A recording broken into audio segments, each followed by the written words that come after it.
Greetings, everyone. Good evening. Pete Pardo here from Sea of Tranquility. Welcome to another edition of Top 10 Songs. Today, we're going to take a look at some favorite songs from one of my favorite U.S. heavy metal bands of all time, Savatage, with none other than my special guest co-host, Chris Caffery, guitarist of Savatage and TSO, howdy. Spirits of Fire, you know. And Wilbur the Metalfant. And Wilbur the Metalfant. That is correct. We're here in, both of us are here in New York. That's right. And we're all in the Hudson Valley. We're just, Chris is at his house, I'm at mine. and all I can say about New York is we're number one, and that's not a good number one to have right now. Not right now. It's not. No, it's in not. the whole world, we're the worst. So we're number one. But we're all safe in our own abodes and everything like that. So yeah. I haven't left the Silver Dollar Saloon since St. Patrick's Day. So.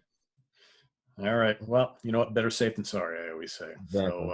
So we've been talking about doing this one for a while. And, of course, I've had plenty of viewers say you got to get Chris on to do this show with you. And Chris hasn't been on Sea of Tranquility in probably at least 8-9 months, right? I think the last time we were on the show was with Steve Keeler at Rock Fantasy last summer or whatever. This is officially – I hate looking at this is my very first Zoom I've ever done in my life, so I'm Zooming for the first time. I think this is it because I tried to do a Zoom pinball thing with Steve Keeler, but I couldn't even figure out how to get it going, so I zoomed out.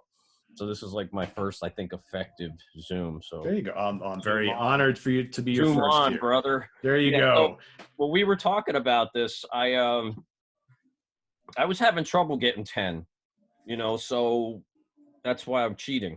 And Wilbur's getting the list, so it's kind of like, and that list went to 30.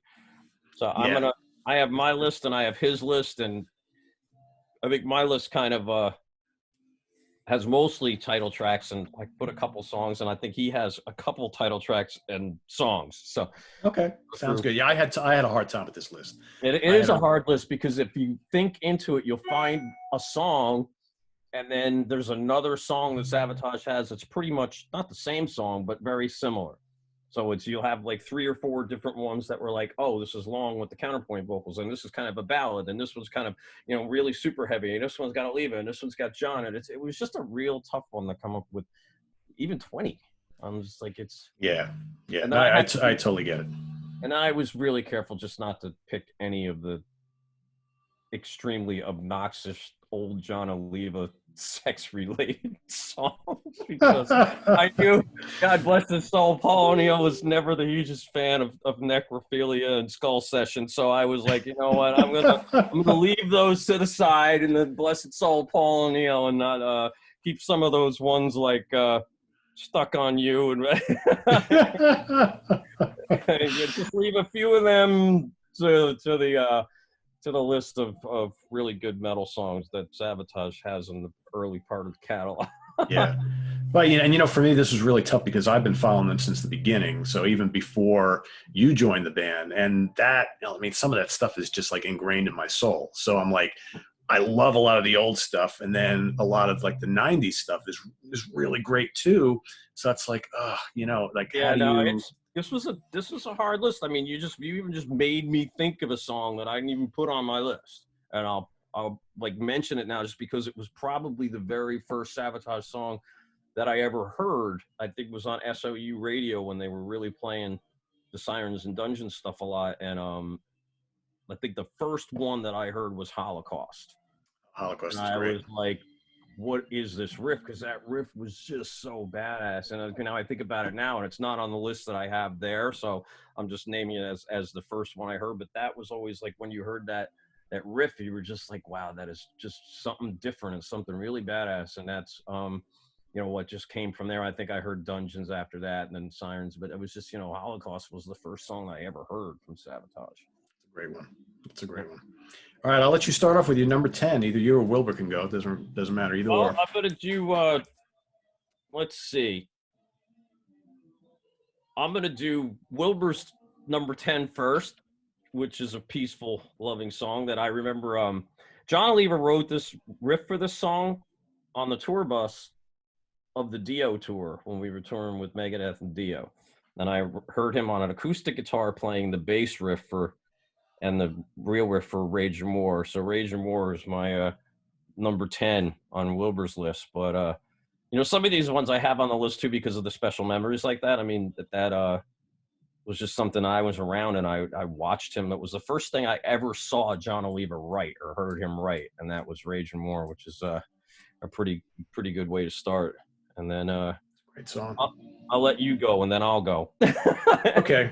All right. So if you cheated a little bit, I had to cheat a little bit. So I don't do this all the time. It seems like I always do it when you're on the show, but I've got kind of a tie for number 10. I'm going to pull a mulligan here. So I do it every so often. So I had to pick a tune off of Poets and Madmen because I really like that album because it's so damn heavy. And unfortunately, it's the last one we've got from you guys. But Awaken. Love that song. It's so heavy, and I love the second half of the song. But then I was like, all of a sudden I looked at my list. I'm like, oh crap, how do I not have Edge of Thorns on this list? So tie for number 10, Awaken and Edge of Thorns from Poets and Madmen and Edge of Thorns. And here's a little thing about Awaken. The bass riff in that song I wrote as a riff on an instrumental audition I did for Dio after that Savatage tour. Wow. It was on I don't know if I have that thing, but I wrote that when I was like 19, and it was on a audition thing I did for Dio when they took Rowan Robinson, because Rowan was picked, but I was in the top 2 or 3 to get that Dio gig at the time. And that's funny that you mentioned Awakened in that one. Then we go to my top 10, and this song to me is, I think, probably my favorite John Oliva vocal song in the metal sense, and that's Beyond the Doors of the Dark, because I just think that has every element of Oliva. The low voice, the high voice, the screaming voice, and everything that he could do that basically nobody else can.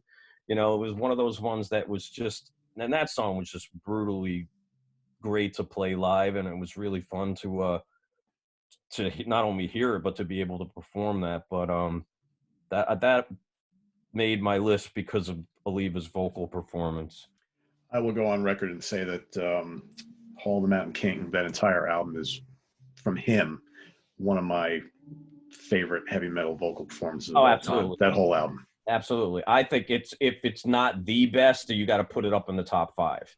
Yeah, that's like Halford level on that album. And the true meaning of the word heavy metal, that vocal performance on that record is insane. Yeah. It really is. I agree. I guess Wilbur's up for number 9. All right. Wilbur says Wilbur's going to go and pick Morning Sun. Yeah, good choice. Magellan. This song to me was one that me and Oliva wrote this song, and of course Paul had written the lyrics and stuff like that. But this was just a really fun one that when we put it together, I don't even know if we knew it was going to make the record, but for some reason Paul really liked it. And then when we toured the Awaken Magellan tour, everywhere we went, it wound up being a really big crowd favorite live. So it was just one of those ones that I have a lot of, I could think of all different places. I can put in the picture in my head of Milan, Italy, and remember, the 3,000 kids in that one place going, singing the, it was one of those ones that went really, really good live. And it just brings back a lot of memories, that and pulling up to that venue and seeing 10 different counterfeit bootleg merchandise booths that wouldn't even give you a shirt that they were selling. I had to actually go and trade my guitar picks to the bootleg t-shirt guys and that were selling outside the concert there. For all I know, they were probably the guys that started Frontiers. Who knows? I'm just joking. I'm sorry. I'm sorry. No. I'm just kidding. I don't know who was making the Italian bootleg t-shirts at the time, but I heard that you just had to leave them alone and let them do what they were doing. So we did. Well, I remember trading picks for my own bootleg shirts, and they were pretty cool. They were just different. They were weird ones, but they were cool. You still have them? Somewhere. That's a good thing. Somewhere in my house, I have everything. I just don't know where it is. Okay. So after I buy it again, or it's like, oh, look, great, 2 of these. All right, awesome. Yeah, exactly. So that's my 10. Okay. And then we're gonna go to Oh, that's Wilbur's 9. Then I go Wilbur's to 9. your 9 goes next. All right, my 9 goes next. I really wanted to fit a Power of the Night song on here, so I got to go with Warriors, right? Just one of those bone crunching heavy tunes that everybody always cites that as their favorite song off that album. I think it's the favorite for a reason. It's just a it's a great kick-ass metal riff on that. Yeah, that was a really cool record. That record. Yep. It's funny because you go to me with my 9, and since my list went to album tracks, I was I wanted to put something from Power of the Night. That and Unusual was probably my other one, but I put 9 as Power of the Night just because I was going into the album track one, because the title tracks of these Savatage records were, as we toured, songs that always made the set list because they're all great. Power of the Night always made the set list. It was just always there. It was a great thing, and it's one of those ones that the riff in there was those things where Chris would be playing those, because he was a big Rush fan, and he always used like the full bar chords in his writing, and you would hear a lot of that in the song like Power of the Night and the verses and stuff. So that was my 9. It's a good one. 8 was a tough one because it was one of those ones where I had I wanted to pick one of 3 songs, and I had to pick one. So the 3 songs that I had were Hounds, Commissar, and Ghost in the Ruins, and I went with Ghosts. I went with Ghost in the Ruins on that. All good. All really good. That was a tough one. It wound up really, really, really being a tough one because Hounds was such a great song, and Commissar was really cool. And we actually opened a lot of the Poets and Madmen store with that. But Ghost, I think, was just something that it goes to me back to the Chris Oliva guitar thing, and that his playing on that and some of the things that I'd seen him do live in different recordings, and because obviously I was not out on that street store. There was actually in the middle of the street store, Paul called me up and he was like, "We want you to go back on tour." So I went and I learned the set list. I got ready to go, and I guess in the typical fashion of how things were dealt with at that time, Paul never told the band. So I get a call from Wackles, and I'm like packed and ready to go. And Wackles is like, "I hear you're coming to Baltimore." I'm like, "Yeah, I'm really excited." He's like, "Well, don't expect anything exciting to happen." So it was just like, what? So there it was. It's like it's funny because everybody has the history of Savatage, and one day I will do a book that will have the actual history of Savatage. But I'll hold that off. It's way down the line because people think that, it's always like one of those things. But yeah, it was one of those times where I was packed and ready to go, but it was one of these things where, and Wackles was like, we would have had no problem with that if they would have called and told us. So they were just busting the management's ass and not having me do it because of. And I wound up working with Oliva a couple months later, and after he was out of the band anyway. But it was just funny because we never stopped being friends. It was just that was one of these things like, when I was first getting asked to go on tour with the band, that the management said, "Well, were you going to take this guitar player?" And because they didn't audition me and they were told by the management, they didn't even want another guitar player. So they went and hired this kid in Florida and said he was going to be the guitarist. They had no intention of doing it. He didn't know anything. He didn't play anything. They just sent him a picture. So when I found out, the management said, "Oh, well, Savatage said they're going to use this guy in Florida." I said, "No, they're not. They're going to use me." I said, "You said I was doing this tour. I loved the band's music. I knew every song that time. I knew every song off which Mountain King was the record at that time, but I knew every song. So I paid to fly myself to Florida. And I was like, look, if I get the gig, pay me back. If I don't, then I got to jam with Savatage." And I went down there and I played 2 songs, and they left the room and came back in and said I had the gig. And it was just, and they walked and said, "What do you want to play?" And I said, "I don't know. I know everything." Well, that's how I did it. And the Whip was the first song. I told them, I said, "Play the Whip." And they were like, "You know the Whip?" I'm like, "I just said I know everything." I played the Whip, and then I played, I think it was 24 hours ago, and then they left the room. And they were like, "All right, you're going to do this." So. And the rest is history. Yeah, with the next day, I went to the music store, bought a keyboard that Oliva sold on me at some point in time, and I never got back. But was it that little one you had on stage with you? Oh, it was a Kurzweil. It was a really nice one. We used it on the Gutter tour. I just never saw it again. I don't know where it went. It is what it is. That's right. Oh, It's well. John. That's John. I can't. All right, my number 8, and you just mentioned it 24 hours ago from Hole of the Mountain King. There you go. Yeah, that was hard not to put on. That's one of the ones that I didn't have, but it was hard not to have somewhere. It's, I mean, my whole top 10 could have been just filled with Hole of the Mountain King tunes. I didn't want to do that, but then I was like, all right, which ones do I put on here?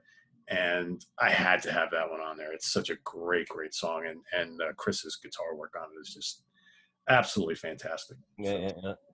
So my number 8, going back to the title tracks, is Edge of Thorns. Yeah, it's a great one. Yeah, and that's another one of those ones that it was just a great live song, and it was actually one that definitely influenced a lot of a lot of the modern metal bands. I mean, there's a lot of things you hear where you can hear the record and go, oh, that sounds just like Edge of Thorns. It's one of those ones that definitely had a lot of influence on the way people were writing. Of course, it had the signature Chris Oliva guitar solo thing in it, and Zach came out of nowhere on that record and really covered himself in a way that was unique enough and different enough to show how great of a singer he was, but it also was still able to be, oddly enough, still be Savatage. It wasn't John in the metal sense in a lot of ways, but it still really sounded like a Savatage record, and that was the writing of Chris and John and Paul, because John wrote that Edge record with his brother and Paul. That record was all three of them writing. So yep. But, I think the use of keyboards on that record too really influenced a lot of like power metal and progressive metal bands going forward. Yeah. Oh yeah, no, absolutely. Positive. John's piano work with the 2 records before that as well. I mean, he just especially with the Gutter Ballet. I mean, those records, that piano work was probably one of the first times it was really done in metal. I mean, I know Queen had the piano and things, and you had things like Sabbath had a piano or something, but it was like, that was the first time where it became like John Lennon, where it was actually a part of a song. Yeah. Yep.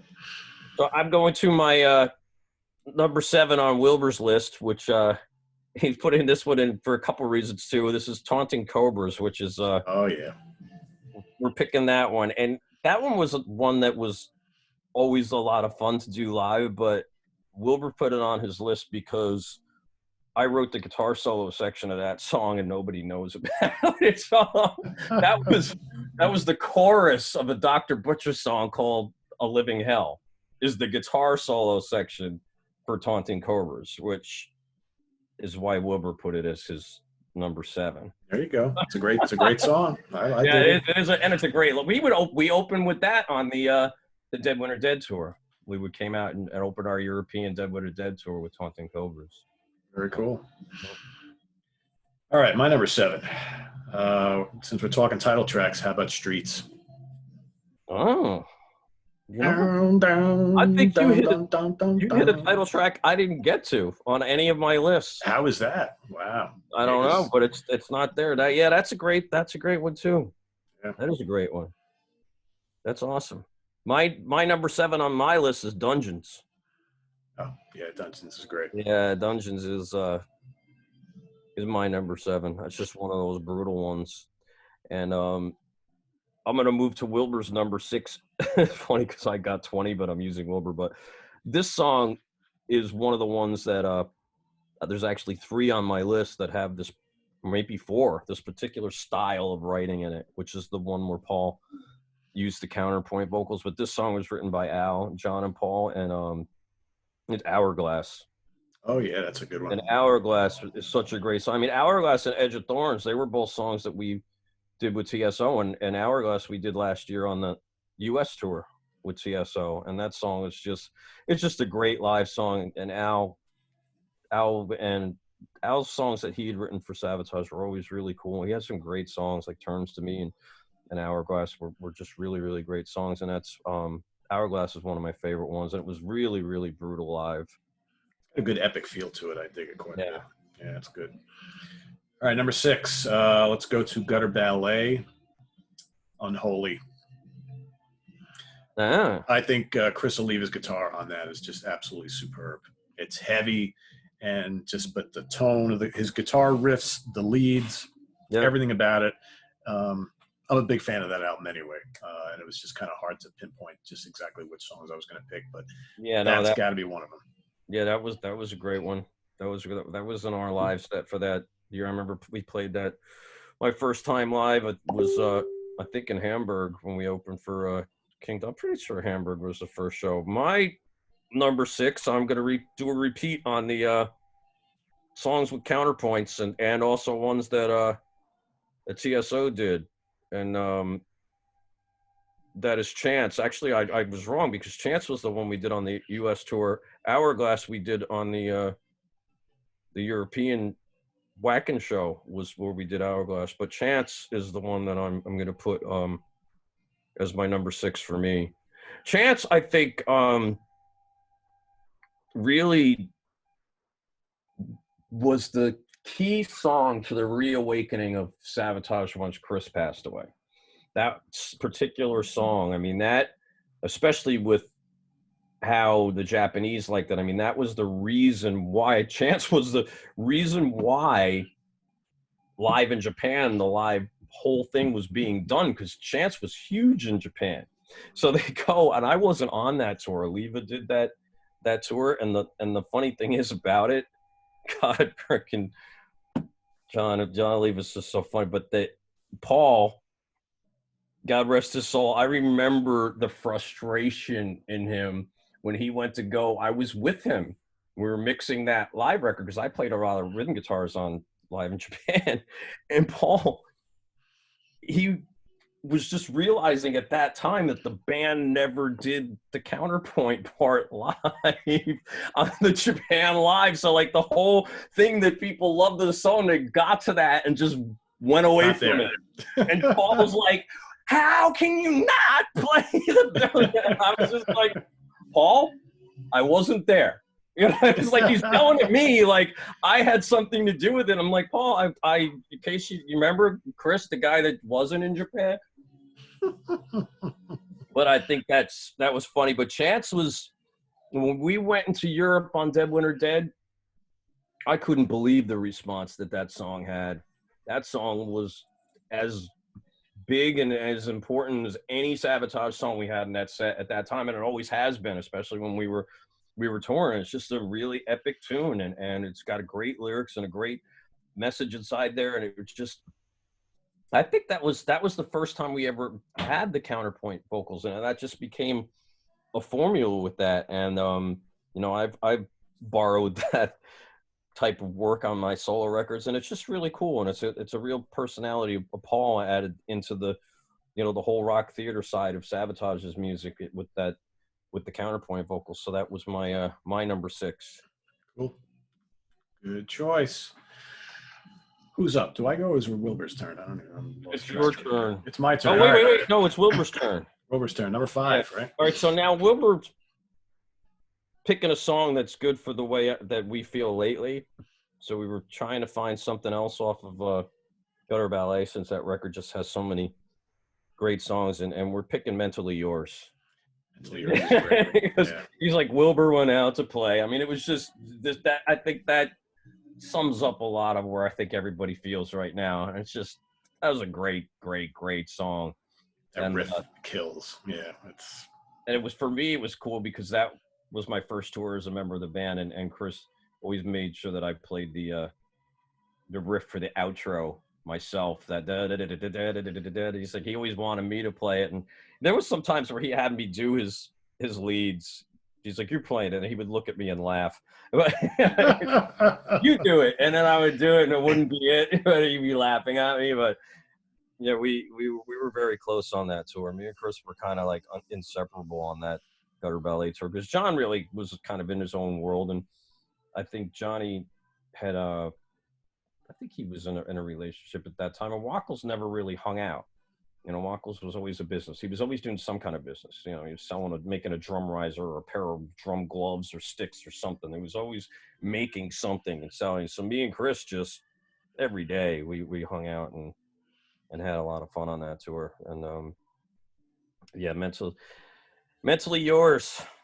Timmy went out to play. He's much missed. My number 5. Let's do some more title tracks here. Go back to the first album, Sirens. That's funny. We marry on that one. Really? All right. Very cool. That's a great song, man. Yeah. Again, another legendary vocal performance by Mr. Oliva on that. Yeah, Great. you hit my my number 5. And the thing with Sirens, we were doing Sirens at the Dr. Butcher shows. And Chris had seen one show, and he was at the second one we did, and he came up on the stage, and we're playing Sirens, and he walked out there, and he was telling me how much he was loving, how much my guitar playing was getting better, and he loved me. He says, "Give me the guitar." I go, "Why?" He goes, "Give it to me." Because you're doing this wrong. And he played the middle part of Sirens with the thing, and the way he spanked the guitar with his thumb to get that. And nobody had ever done that right. And I watched all these people that supposedly played with John and played with, Circulus or whatever, and nobody ever did that. Because I was the only person that knew the Savatage songs. I was the only person that learned them from Chris. So everybody has their versions of it, but I was taught how to play them from the person who wrote them and played them. But Right. he grabbed my guitar on stage and played that clean part in the middle of Sirens. He goes, "Because I never want you to play this wrong again." And that's when he did it, and that was Sirens. So that's my 5. And then we moved to 4. And this was a tough one too, but I went back to album tracks again, and I went to another one of the counterpoint ones, and this was Wake of Magellan. Oh yeah. I think Wake, besides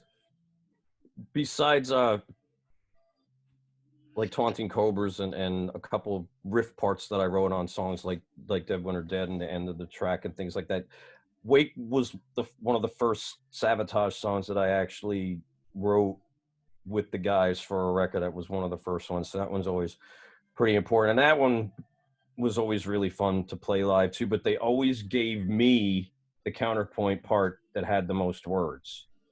Like Johnny would get the one that went, "Don't hear it, don't hear it." It came in right at the end, but I had to do the Columbus and Magellan and the Gama sailed upon the elders in this world, the ignorance, the thoughts of primitive, the memo killed with no will, that thing. I had to do that one over and over and over. Come on, Chris, that's no big deal. Come on. No, but when you're on stage and it's like 120 inside of a club and you're trying to do that, and Alib is sitting there going, "Don't see the storms are falling, don't see hear the warning." And I'm going, "Columbus and Magellan, the Gama sailed upon the," and I would always say Columbus and Magellan and their grandma and I would always say their grandma in there. Well, just right. Stick it to the young guy over there. Yeah, so we got Awaken Magellan at number 4. Cool. My number 4. How about some more title tracks? How about Gutter Ballet? There you go. Classic. Yeah. That's on my list, but not my 4. My 4 on my list is Believe. Yeah, and I had a feeling you were going to have that. Yeah. Yeah, that song, like I said, I had to have a couple that were not title tracks, but that song is probably the most I think spiritually and lyrically important song in both Savatage and TSO's catalogs. And when we toured Europe after, for Dead Winter Dead, it was the time when I started going to different parts of Europe and different parts of South American things. And I would run into kids that traveled to see us from like Egypt or the Middle East or whatever. And that's when they were sitting there and telling me that, Savatage's lyrics were changing their life or saved their life. And I think it was just one of these things where I started to realize, because when you're a kid and you just write metal. And I never really, no offense to singers, I didn't analyze vocals the way that I do now, as lyrics the way that I did, especially after working with Paul. He really made you appreciate lyrics. And Paul would always say, it's easy to write a song about a girl in a car. It's not easy to write a song that can change somebody's life. And that's what he always wanted to do with his lyrics. And I think that tour is when I realized that, and Believe was just one of those songs that hit everybody. And it still does. I mean, it hits everyone. And it's just a really, to me, it's a really important song in the band's catalog, and it's something that John and Paul did together that was really, really, really super special. It's Good choice. yeah. And we move to number 3. What do you got, Wilbur? Well, Wilbur's going to go to another title track, and he's going to Dead Winter Dead. Cool. Good choice, Wilbur. Yeah. There's a reason why you bring him around, right? Exactly. That was a tough one, too, because there's a lot of songs on that record that, like Starlight and I Am, and there's some real. Dead Winter Dead's probably, it's right there in my favorite Savatage records. It's in my top, I think it's in my top 3, but it's right there in my favorite Savatage albums. And that record really was very important to a lot of the European kids, because that war was very close to a lot of people there. You know, like the war we're going through right now, which is even worse. But I mean, that song was just really, really, really brutal and really fun.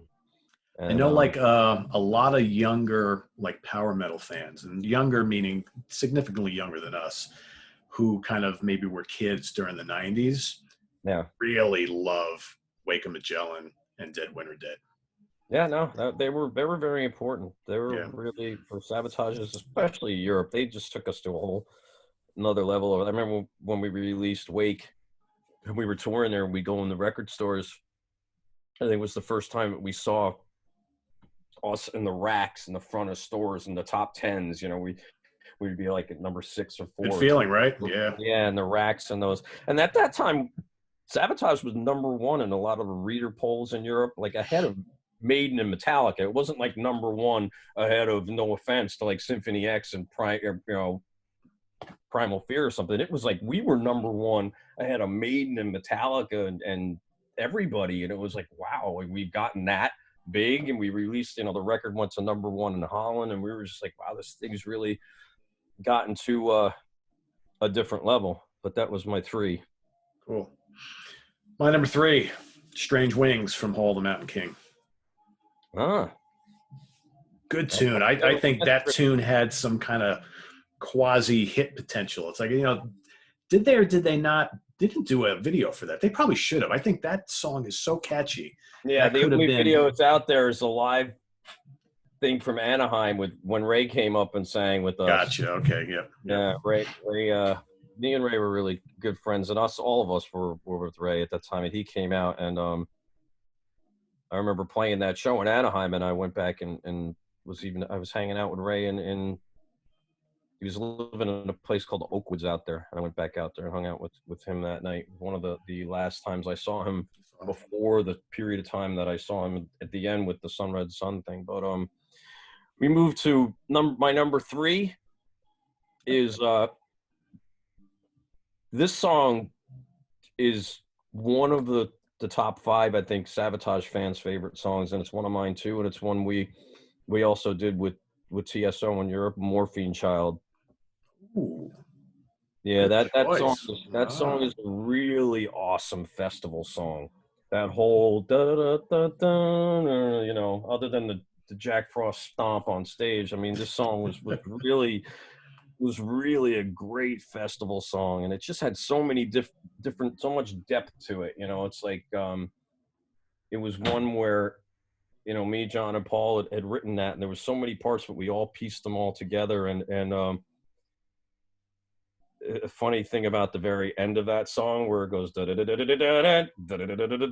we were in the studio doing it, for some reason I just started singing something along with that, and it became something everybody said every time we rehearsed it, even before the whacking thing, which was, give me a bucket of chicken, and I don't know why it wound up there, but it just wound up being what came to my head while we were in the studio, and I'm going, and I'm looking at Ali. I mean, I think maybe we were ordering studio food or something, and I was just like, give me a bucket of chicken, and it just wound up, I don't know why that came out, but might as well now. But yeah, give me a bucket of chicken came out in Morphine Child.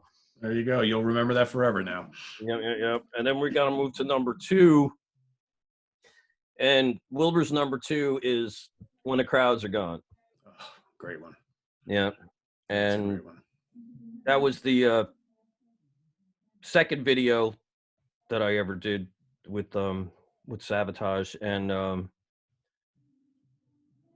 that song was just really, really, really cool. If you look at the video for that song, I mean, if you gutter ballet video and that one where you see the little bits of orchestra along with that, that was kind of because Paul had that vision of TSO for a very long time. He would talk to me about it because I worked with Paul even like a couple of years before I got into Savatage, and he would talk with me about this idea he had for a band that had like limitless creative possibilities. Could take one singer and an acoustic and do something, but could have a band and an orchestra and do all different kinds of styles. And I think, you know, that thing was something that was born into those videos. That idea with that orchestra up there with Savatage and crowds was just such a great song. And obviously, you know, the lyric at the end of that wound up being a very important part of the history of the band too. But and then the guitar solo in that song was very special too. That one and the Summer's Rain guitar. Summer's Rain almost made it onto this list too, but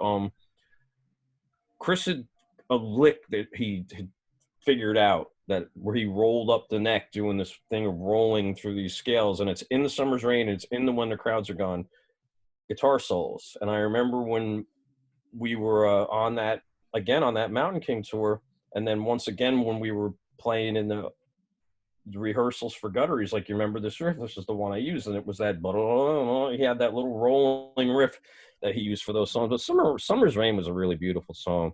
Yeah, definitely. It really was. Definitely. All right. All right, where are we at? Am I number 2? You're number 2. Hounds from Gutter Ballet. That was, like I said, on one of Wilbur's. Yeah, I love Hounds so much. It's so heavy. It's so doomy. It's just fantastic song. Yeah. Great stuff. And my number 2 is Gutter. Got to be, right? Yeah, my title track list. I think that you know, that song really separated Savatage in a lot of ways. You know, the usage of the piano and the hard rock music, metal music, and that it was just something that was very different. I remember me and Oliva doing Headbangers Ball with Ricky Rackman, and Ricky Rackman said something like he really dug the song. He said he thought it sounded like something like a heavy metal Supertramp, I think he said, and Oliva was like, I'll buy that. I don't think either of us knew exactly what he meant by that, but Gutter is just a different song, you know, and that's obviously another one we did on the European TSO tours. That was in that with Nathan James was singing Gutter, and you know, obviously Zachy had shared that with John a lot, and it's just a great tune. Gutter's just a really good tune. But I guess we got to move to number ones. Number one. Wilbur's number 1 is the most famous Savatage song in the history of Savatage, and that is by far 1224 Sarajevo. I know he was ready to hear me say Mountain King. I'm like, no, most famous Savatage song in the history of Savatage is 1224, and yeah, exactly. 1224 were recorded for Dead When They're Dead, and Paul wanted that on. That we did that late in the recording of that record. I remember doing my tracks while we were mixing that record. Me and Dave Whitman went in and I was doing my rhythms in that song, and it was just one of those ones that I don't know if people might not know this, but Paul had a lot of things to do with a lot of people's careers that he was pretty quiet about. But he was telling me about the story of how Joan Jett had Little Drummer Boy, and that song being played at Christmas time was a big part of setting up rock radio into really grabbing I Love Rock and Roll, her version of Little Drummer Boy. So he had this arrangement of 1224, which he actually had like Heaven record. I think he even was trying to get the Scorpions to release it. Paul had this version of Christmas Eve 1224 for years before Gutter, and we did that, and the whole idea was to kind of try to set Savatage up with rock radio. But what it wound up doing is Savatage hit rock radio, and Savatage hit adult contemporary radio, and Savatage hit, you know, number 1 requested on those things, and it just kind of led a lot into the birth of TSO. But that song, you know, to this day, obviously is a song I think I've probably played live more than any song in my life. I'm sure. I don't doubt that at all. I don't doubt it at all. Yeah, yeah. All right, my number one was an easy choice for me. It's So we got to be marry Ball that Mountain on King. my actual number one. Yeah, that song is just the Amazing. video, the song, everything about it that's Savatage. You know, that's the John Oliva, Chris Oliva, Wackles, Middleton O'Neill marriage, the whole basic thing with that, and just that was the start of that marriage between them. You know, Paul's influence on the writing with that band and the production of that band and the size of what the sound was going to be. You know, Paul's influence with like the Temptation Revelation thing and with the whole before Mountain King, the Prelude to Madness. I mean, those elements of the classical that went into Savatage that happened again with like Mozart and Madness and Mozart Memories. I mean, that was, doing that Griegs Mountain King thing. That was Paul. That was Paul wanting that to be, just to have Savatage rise to a level and be standing out. I mean, he really Paul had this thing where, he was always like, okay, that's good, but I know you can do better. And he always tried to pull the best out of us. And I think one of the people that he had the work the least on, I mean, John was John. So John, he worked with John on how he wanted him to accent the lyrics to get certain words and emotions out of lyrics. Because Paul would write these lyrics and he, when you write a lyric, you know exactly how to say the word. And that's a thing that Paul, as a producer, nobody could produce Paul's lyrics the way Paul could, because he lived and he wrote his lyrics for a lot of things. But I think Chris was one of the few people that played, and Paul just never had anything to say for the most part. He was just like, oh my God. I mean, and even when you talk to Paul about it, if he was here to be in this conversation right now, he would tell you that he thought that Chris was probably the best at doing that. Just he was an amazing guitar player. He was very, very, very special. I remember when we were doing Silk and Steel, because Paul had the arrangement for the acoustic guitar part, and Chris was in New York for a long time doing Gutter. He wanted to go home, and Paul had him fly back to do Silk and Steel's solo thing, and he did not want to be in New York. He was just like, he walked in the studio and he goes, O'Neill, you're getting one. And I'm sitting there watching, and I'm in the control room. He's like, Paul's sitting there. He's like, you got it, boss. And he rolled the tape, and Chris played. And what you heard on that record was the one take he did. And he got up and he walked out. He's like, Paul's like, you know what? We want to listen to that guy. Might go. He goes, O'Neill, I told you, you're getting one. And me and Chris left the studio and went to a Mexican restaurant, and we're drinking margaritas about 10 minutes later. It was like, that was all he was saying. He flew up, walked in there, played the one solo, and left. So that's it. All that was needed, right? Yeah, I think there's, I don't think anybody would get mad at me for what little bits of history I had in this. I think there were very human parts of this band's history, and I think I missed what's going on with everybody. I think it's something that might add a little light into people when they watch this thing. No, absolutely. That's one of the reasons why I wanted to have you on here, because you can add all the little stories behind all the songs, and that's what's, I think, really important. So yeah, and I lived, since 1987. I've lived a lot of my life with those guys, and I lived in an apartment or house with Oliva for 15 years straight. So it's like when he wasn't in Florida with his family, he was up in New York, and we were staying. So I spent a lot of my life with those guys, and I still do, and everybody in it, and just hope that where everybody is, we stay safe right now, and everybody just don't let your guard down. That's all I got to say, because we really don't know what it is we're dealing with. I watch a lot of people arguing and fighting and this and that, and this is a lie, conspiracy and fake, and this, that, the other thing. It's like, look, we don't know what this is. I don't know what this is. Nobody knows what this is. It's there, and it's a pain in the ass right now. It's a freaking, if anything pisses me off. He plugged. It's freaking fun, but I'm serious. It's this virus, and we'll get out of it. But the most important thing is everybody stay safe. Just stay safe, stay smart. And don't assume you know anything, because you don't. Just stay safe. Keep yourself safe. Keep your family safe. And if you got to work, you are working, you're in the front lines, and you're in grocery stores, the police, and everybody, thank you for doing that stuff, because we need that. And that's, the most hazardous jobs in the world right now, is being out in that. And if you are going back to work, just be careful and be safe. And, I'm not going to go into any more discussions about it, because everybody's got their own opinion on what they should or they shouldn't do. Just be safe and be smart, so that the next time that we get out on the road, I can see you guys there. There you go.